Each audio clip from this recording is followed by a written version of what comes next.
My Street Art City, l'émission qui joue des explorateurs et côtoie ceux qui font la richesse culturelle de la rue. Bonjour et bienvenue pour un nouveau numéro. Cette semaine, nous sommes à Montpellier, dans le canal du Verdançon, et c'est cette fois-ci un numéro hors série que nous vous proposons puisqu'il s'agit du portrait d'un street artiste local.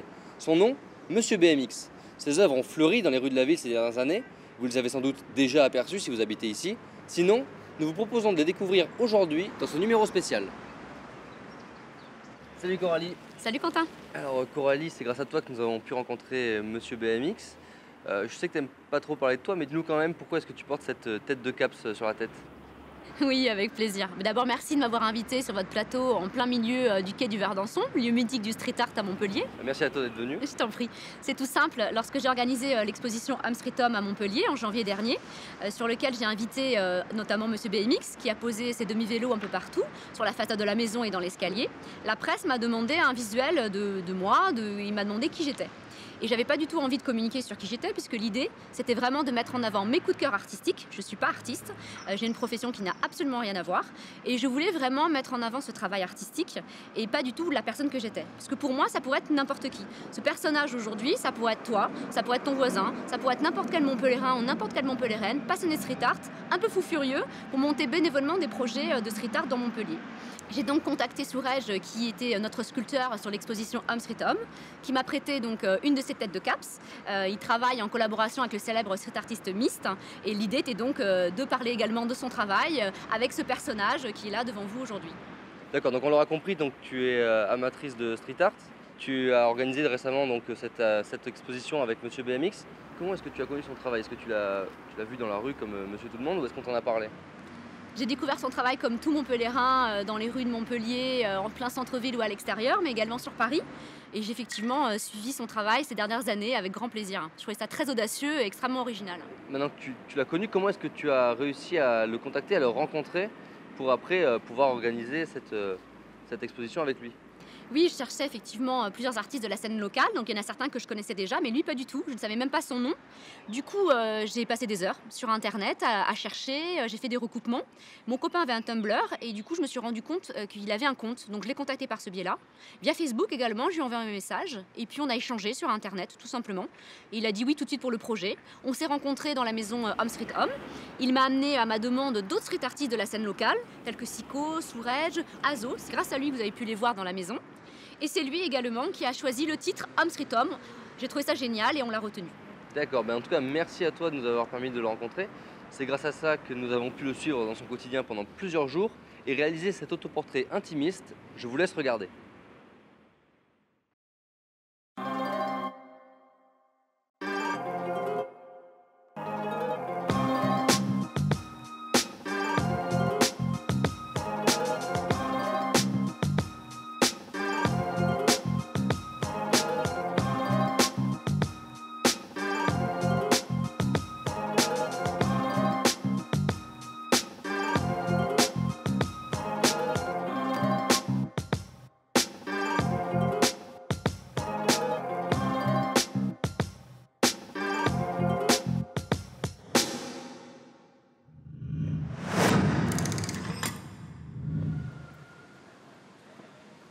Il y a beaucoup de choses dans ma vie que j'aurais aimé faire mais que je n'ai pas faites. Peut-être effleurer parfois. À 10 ans, je voulais être champion de BMX. Et avec mes cousins, on faisait des bosses à la pelle, des concours de sauts pour savoir qui sautait le plus loin. C'était notre passion. Et malgré l'envie de continuer, pour une raison qui m'échappe encore, j'ai laissé tomber. Voilà. C'était le premier épisode d'une longue série. Une longue série de choses que je n'ai pas accomplies.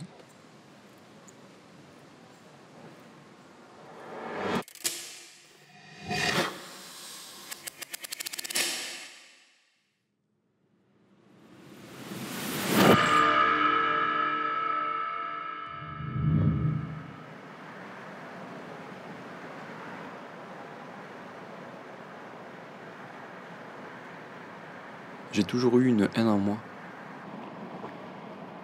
Quand j'étais plus jeune, pendant des années, j'ai entretenu cette haine. On n'avait rien à faire, aucun avenir. Les plus ambitieux étaient ceux qui faisaient pousser le plus d'herbes pour pouvoir partir de ce bourbier, car c'était la meilleure solution. Et c'était cyclique, chaque année la même rengaine. On espérait la grosse récolte pour pouvoir être heureux et profiter. Le village où j'ai grandi, c'est un village Sevenol de 600 habitants, où il y a très peu de choses à faire. Avec mes amis, on se donnait rendez-vous tous les jours en début d'après-midi et on faisait rien, mais on était toujours ensemble. Ouais, j'ai passé 10 ans à avoir plein de projets, mais à concrètement avoir jamais rien fait.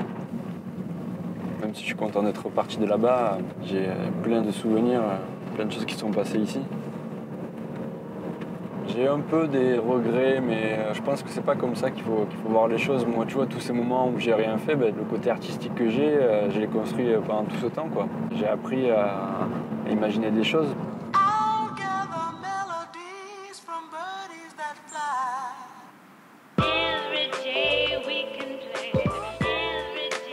À un moment de ma vie, j'ai eu besoin de prendre un bol d'air frais.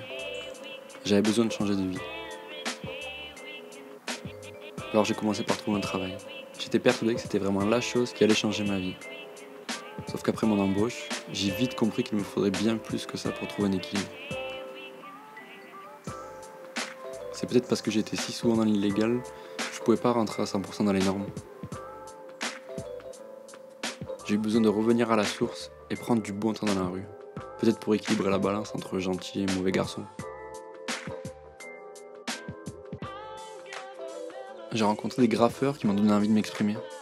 Vider mes bombes de peinture dans la rue était exactement ce dont j'avais besoin. Je m'exprimais enfin, je poussais un cri, je touchais l'illégal. Mais j'ai jamais dessiné de ma vie, fait aucune étude artistique.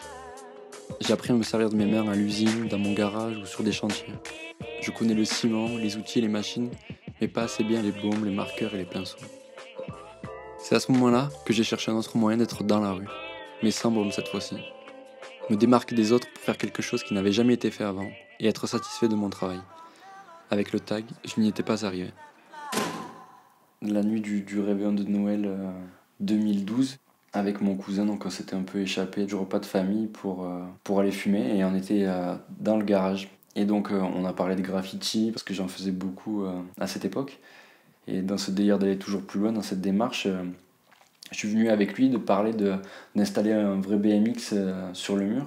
Donc on a de suite trouvé comment l'installer, quoi. Enfin, on avait besoin d'une échelle, d'un perforateur sans fil, d'un morceau de ferraille et de scellement chimique. Enfin voilà, la conversation a été simple et voilà, je me suis dit mais je vais le faire, quoi. J'ai besoin de rien du tout et je vais le faire. C'est vraiment accessible et je pense que ça va vraiment être beau, un effet visuel intéressant et c'était surtout de pousser mon délire encore plus loin, quoi. Je lâche les bombes, je marque plus BMX sur les murs, mais j'installe un vrai BMX. Et voilà le début du truc.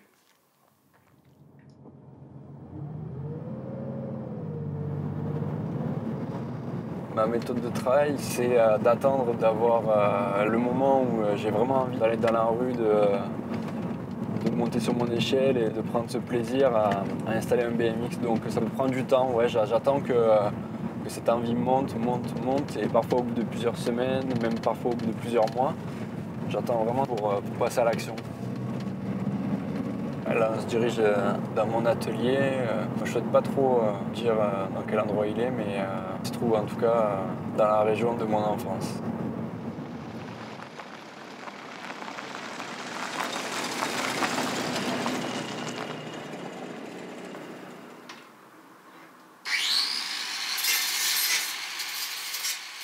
Et ici c'est mon atelier, c'est ici que j'ai fabriqué quasiment tous mes BMX, c'est ici que je les découpe, c'est ici que je les peins, c'est ici que tout se passe, que je réfléchis à la coupe. Ça fait partie des choses maintenant qui sont essentielles, je veux dire, à mon équilibre. Ça veut dire que quand je viens ici, je ressors, je suis bien, tu vois. Je cherche vraiment à utiliser que des vélos liés à l'enfance et des BMX qui marquent mon époque, quoi. Ça veut dire début des années 80, donc comme je te disais, avec la mousse sur le guidon, avec des écritures un peu vintage. Je peux les retaper, les poncer, enlever les autocollants, les peindre, choisir une couleur. Et également les laisser vraiment user par le temps. Parfois je trouve qu'il a beaucoup de charme en le laissant tel quel. Pour la préparation de l'installation, en fait, la première chose que je choisis, c'est le sens de la coupe, savoir si je vais le couper horizontalement, verticalement, si je vais donner un angle ou pas. Et donc après, je trace avec un marqueur, je fais mes mesures. Et après, je découpe avec une grosse disqueuse, tu vois, comme celle-là. Ensuite, je remplis le cadre de scellement chimique. C'est comme une cartouche de silicone, mais sauf qu'une fois que ça durcit, c'est plus dur que le ciment. Et j'installe une barre de fixation, en fait. Ce sera elle et uniquement elle qui sera dans le mur. À chaque fois que je découpe un BMX, je me dis d'abord, il pourra plus rouler, il sera inutile, c'est du gâchis. Mais finalement, c'est tout le contraire.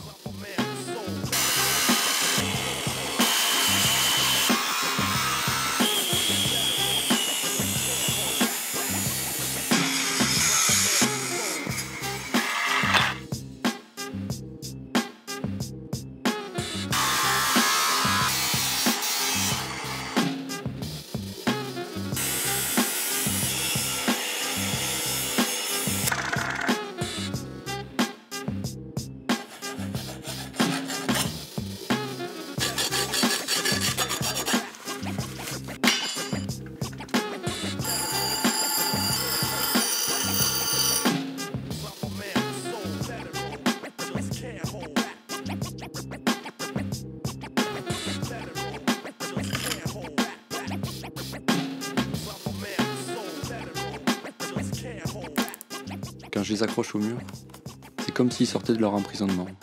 C'est une seconde vie pour eux comme pour moi. Pour moi, la suite, c'est essayer de pousser techniquement la fabrication. Je veux que visuellement, c'est beaucoup plus d'impact. Je veux que la forme du vélo soit complètement folle. Je veux que le vélo mesure 4 mètres de long. Je veux que le cadre il parte dans tous les sens. Je veux que ça soit une vraie œuvre d'art maintenant. Je veux plus uniquement les peindre. Je veux aussi me compliquer vraiment la tâche et montrer que je suis capable de faire des choses artistiques. C'est ma démarche aussi. Le but, c'est de pousser le truc le plus loin possible. C'est vrai que j'ai un peu du mal avec la définition d'artiste proprement parlé. Le vélo, il est accroché au mur et donc il a forcément une définition artistique, mais c'est vrai qu'encore pour le moment, j'ai un peu du mal à me dire que moi aussi je suis un artiste. Et l'installation elle-même, c'est ce qui est le plus beau, quoi. Et c'est ce dont j'ai envie qu'on parle. Moi, c'est pas important, quoi. Pour choisir le lieu de l'installation, je veux que le lieu m'inspire, quoi. Où que j'aille, en fait, j'imagine une de mes installations. Et quand le mur s'y prête parfaitement, je décide de le faire. J'ai déjà fait des installations la nuit, mais c'est pas le meilleur moment, en fait. La nuit, c'est toujours suspect, un mec qui montait une échelle. Donc maintenant, je fais essentiellement le jour. Comme un ouvrier du bâtiment, je monte sur mon échelle, je prends mon temps. Quand c'est de la vieille pierre, j'essaye de percer dans le joint pour pas abîmer la pierre du dessus ni celle d'en dessous. J'enlève la poussière pour que mon scellement chimique puisse bien accrocher. Et j'installe le vélo, ça prend 2 minutes si tout va bien.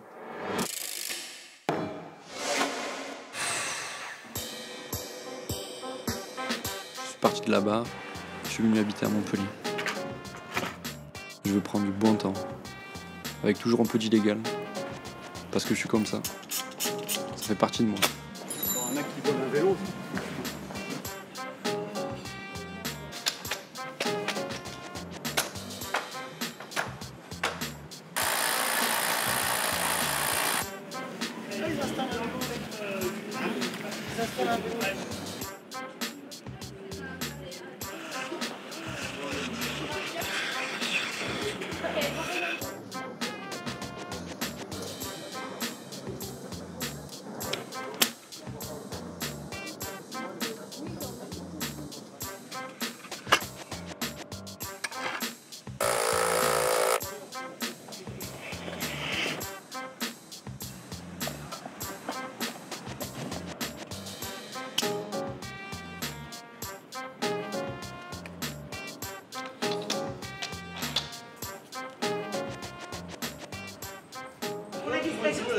Ouais, ou pas aujourd'hui.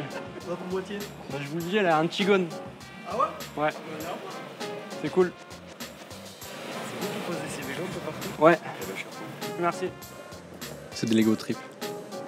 Plus je fais ça, plus je suis bien.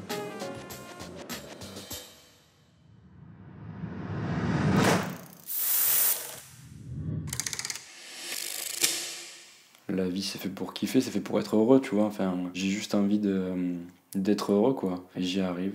Je fais ce que j'aime. Enfin, pour moi, c'est l'idéal, quoi. Ce que j'aime beaucoup dans ma démarche, c'est le point de vue des autres. J'ai pas du tout fait ça à la base, mais je m'en suis rendu compte après que la plupart des gens, quasiment la totalité, sont intéressés par ça. Ça les fait sourire. C'est quelque chose que j'ai pas du tout voulu et qui m'est tombé dessus, quoi. Je vois les gens, je vois des travailleurs dans la rue qui aiment ce que je fais, qui me félicitent.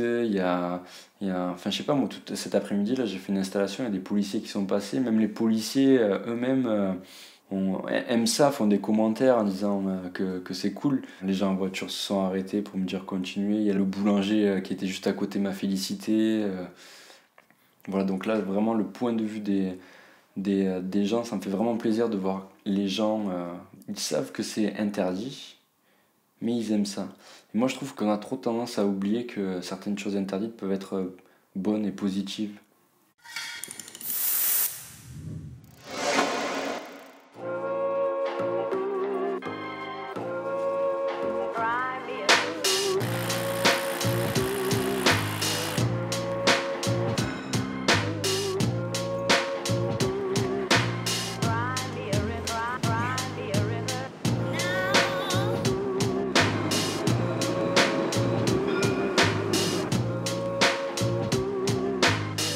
Salut.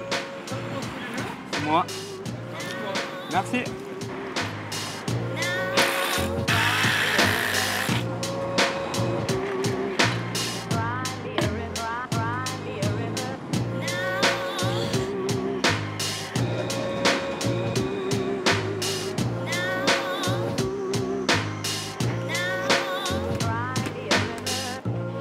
Salut.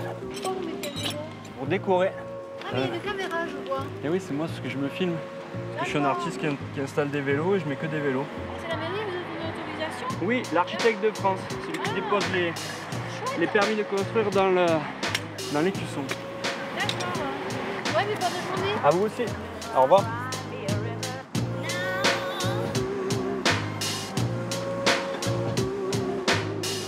J'ai transformé ma haine et ma frustration en plaisir et en bonheur. En bon temps et en positif. Je vois les gens dans la rue parler de mes vélos, se retourner, prendre des photos, sourire. Ça me rend heureux.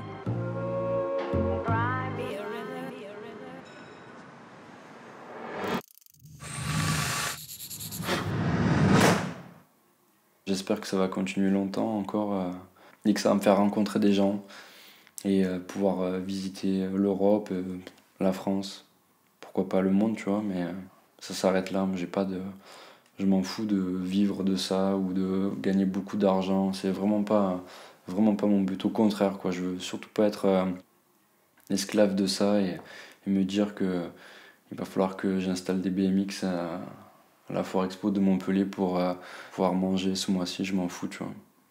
Moi, je veux juste que ça soit du bon temps. Et le but, c'est juste ça. Voilà.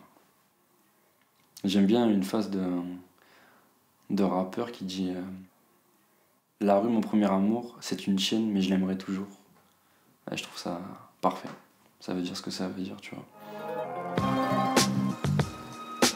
J'ai transformé mes songes en véritable projet artistique pour pouvoir enfin avancer, faire quelque chose, rattraper le temps perdu et pouvoir dire que j'ai vécu. Un rider, j'en serai jamais un. Tous les BMX ne servent qu'à briser ma routine. Tous, sauf un.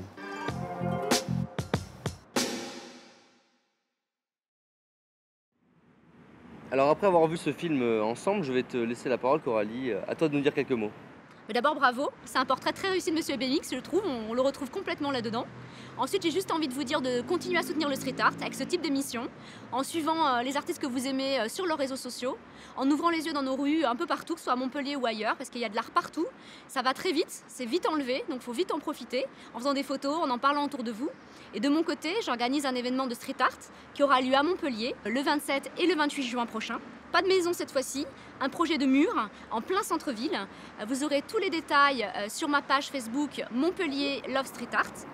Il y aura plus de 10 street artistes sur cet événement-là, de la scène locale et nationale. Vous en saurez plus, donc n'hésitez pas à nous suivre sur Montpellier Love Street Art. Eh bien, en tout cas, merci encore d'être venu nous parler. Merci à toi. C'est maintenant la fin de cette émission, on espère qu'elle vous aura plu. On se retrouve la semaine prochaine et le prochain numéro hors série, c'est dans un mois. Salut à tous, salut Coralie. Salut.